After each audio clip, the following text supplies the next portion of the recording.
Just 4 years after it was founded, China's Xiaomi became the third largest phone maker in the world. Critics called it an Apple copycat. Lei Jun is known as the Steve Jobs of China, and he earned that nickname because in the early days, he would do pretty much everything that Steve Jobs would do, including the way he dresses. He knew, though, that he couldn't match Apple's brands and products at that time. So he went for the mass market. But now Xiaomi is making EVs, something Apple abandoned after investing billions. They gave up. Meanwhile, Xiaomi did the same thing a couple of years ago, and they're thriving. And Xiaomi is using the same playbook in cars that helped it succeed in phones. Take cues from the leading brands. So far, it's worked. What's beating brands that have been around for 10 years, that have multiple products? It's beating sales on a monthly basis. They're a force to be reckoned with. There are challenges, though. Fallout from a tragic crash, a subsequent government crackdown on self-driving technology, and China's brutally competitive EV market. There's a lot of EV startups in China. Most of them are not anywhere close to being profitable. CNBC looks at how a mid-tier phone company showed up late to China's EV race and quickly became one of its buzziest brands.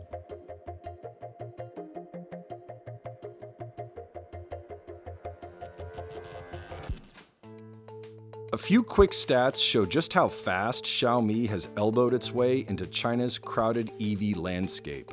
The SU7 was released on March 28, 2024. By December, it was outselling the rival Tesla Model 3 in China. Within a year of its release, the car had already sold 200,000 units. The SU7 also sold more quickly over time. It took 229 days to deliver the first 100,000 units, and just 119 for the second. This is despite the fact that the product is a four-door sedan. China is like the United States.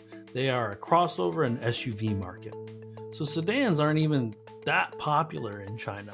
In May 2025, Xiaomi launched the much-anticipated U7 crossover. With just those two products, the company plans to more than double sales in 2025 over the prior year.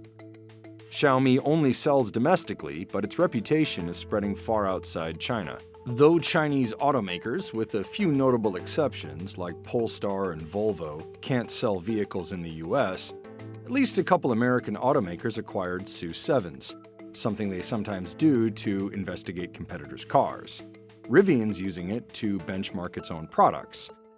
And Ford? We flew one from Shanghai to Chicago, and I've been driving it for 6 months now, and I don't want to give it up.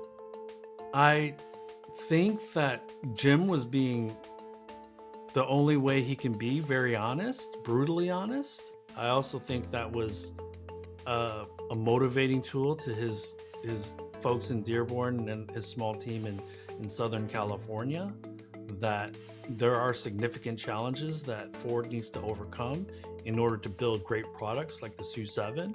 At the very least, the smart EV business hasn't sent investors scattering. Xiaomi shares hit an all-time high in March 2025. That same month, the company raised another $5.5 billion in a stock sale to grow the EV business. So what's special about this car? There are, after all, more than 140 Chinese EV brands to choose from. One trait is high performance at a low price. There's 4 versions. The base model and longer range Pro come with about 300 horsepower. The mid-tier all-wheel drive Max has nearly 700, and then there's the Ultra. A roughly 1,500 horsepower prototype of that top trim version outperformed cars from Porsche, Tesla, and Rimac. That's on the Nürburgring, a famous German racetrack. Prices range from $30,000 to the Ultra's starting $73,000. The base can charge to about 215 miles of range in 15 minutes, and it goes up from there. The driving dynamics, the response on acceleration is out of this world. And for a first try, really impressed. One of the cars the SU7 beat on the Nürburgring was the Porsche Taycan, to which many have compared the SU7. sometimes in ways that doesn't flatter Xiaomi. In the early days when he launched his phones, he benchmarked against the Apple iPhone. And so we're seeing the same marketing pattern. He benchmarked against the Porsche, right? He's saying that our performance is as good as a Porsche.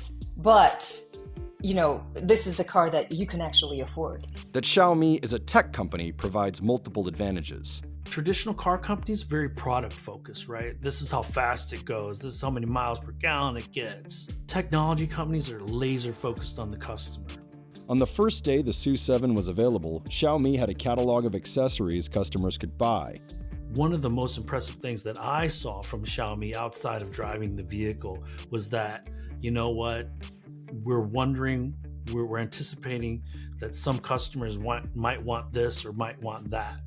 And they gave it to them on day one. Xiaomi is one of the few Chinese companies in the EV space that has another way to make money so that they could continue to pursue their EV and not necessarily rely only on the EV as their sole product. The SU7's biggest selling point might be Xiaomi itself and the strategy of its CEO Lei Jun. Its human times car times home strategy seeks to connect users to devices wherever they are. Phones, appliances, and now cars. The idea behind Xiaomi is to have a connected lifestyle. So in that way, you see Xiaomi's name on rice cookers, on power strips, on your cell phone, on a whole bunch of other stuff.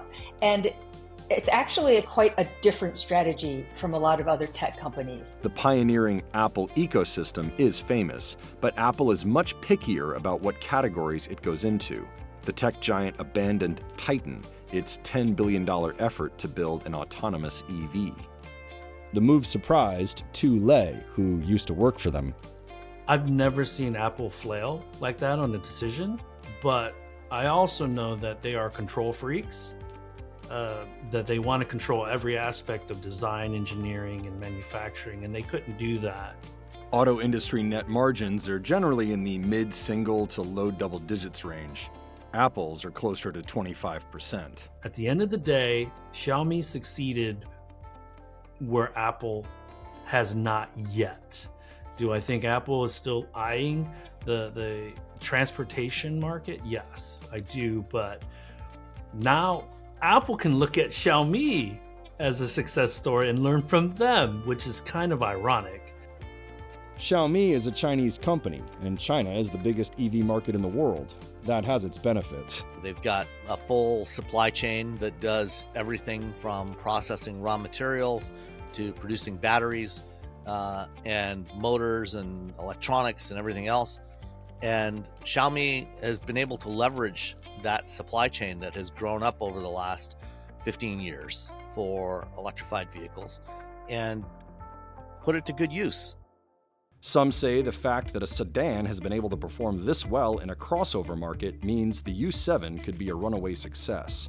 The Chinese EV brands and the so-called Tesla killers have all kind of lost individual battles with the Model Y.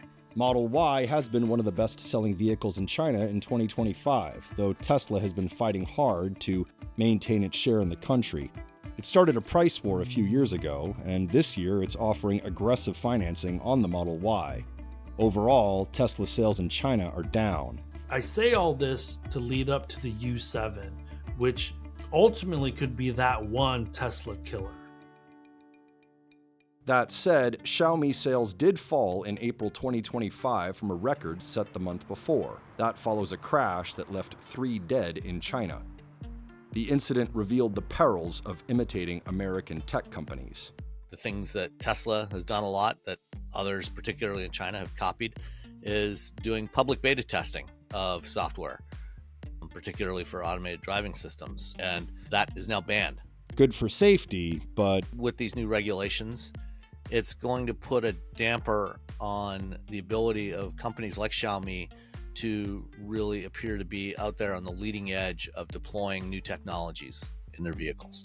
It's going to slow down some of that pace of updates, at least from a software perspective.